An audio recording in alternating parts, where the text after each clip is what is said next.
Magandang araw po mga boxing fans natin dyan. Boxing update po tayo. Cuadralas General Casimero mga idol. Hindi daw dito mananalo kay Naoya Inoue ayon dito kay Marlon The Nightmare Tapales mga idol. Pag-usapan natin yan mga Lodi. Crawford humingi ng 100 million US dollar mga idol. Lalabanan daw niya ang mga kampiyon dito sa middleweight division mga idol. Andyan nga si Lara at Jenny Big mga idol. Pag-usapan natin mga idol. Ito na nga mga idol ang ating pambato na si Cuadralas General Casimero na bagamat na ngayong Oktobre 25 na po ang kanyang laban kontra sa isang Japanese na maangas itong si Kinosuke Kamida mga idol na tinagurang bad boy daw kuno ng Japan mga idol. Tinalo na ito ni Picasso via decision. Tinalo rin ito ni Luis Pantera Neri via TKO sa 7 rounds mga idol. Ayon sa ating mga boxing fans mga idol, delikado daw itong si Casimero dito. Ayon kay Kamida mga idol, hindi daw mananalo daw talaga itong si Casimero sa kanya, no? Dahil aktibo daw ito at itong si Casimero ay isang taon hindi na palaban, kaya sigurado daw ay mananalo itong si Kamida dito. Well mga idol, yun ang paniniwala ni Kamida mga idol na tatalunin niya itong si Casimero sapagkat isang taon itong hindi napalaban. Bagamat pinatunayan ni Casimero nung nakarang laban niya kay dito kay Saul Sanchez, isa ring taon na hindi siya napalaban mga idol, pero isang round lamang ang naturang Saul Sanchez mga idol. Talagang gumapang at TKO ang inabot dito kay Cuadralas General Casimero. So ayun sa ating mga boxing fans, baka daw ay nga abuti ni Kamida dito, baka gagapang dito katulad ni Sanchez mga idol, at matulad din ito sa mga Hapon na tinalo ni Casimero at gumapang din mga idol.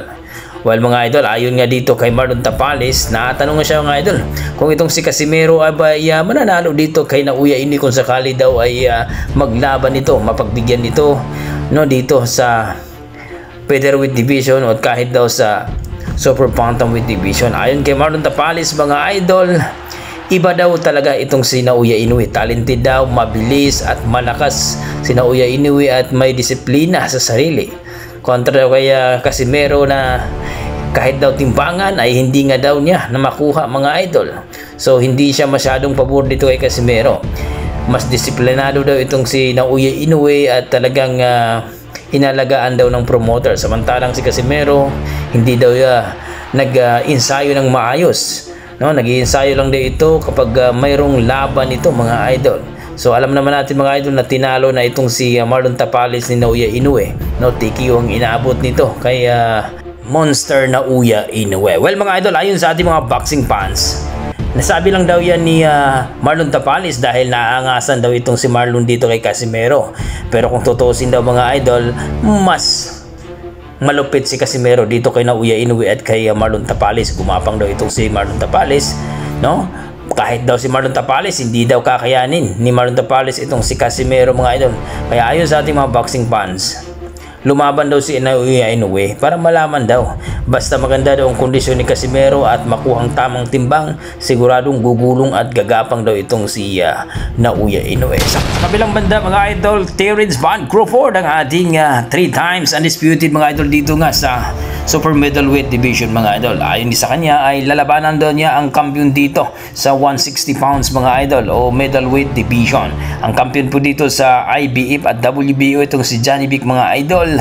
At ang kampiyon naman dito sa WBA itong si Lara. Ayon kay Crawford, maglaban muna daw sila at kung sinong mananalo sa kanila ay lalabanan daw ni Crawford mga idol. Ang gusto ni Crawford mga idol, isang tuhugan lang, para kung manalo siya ay sigurado agad na 3 belt ang kanyang hahawakan.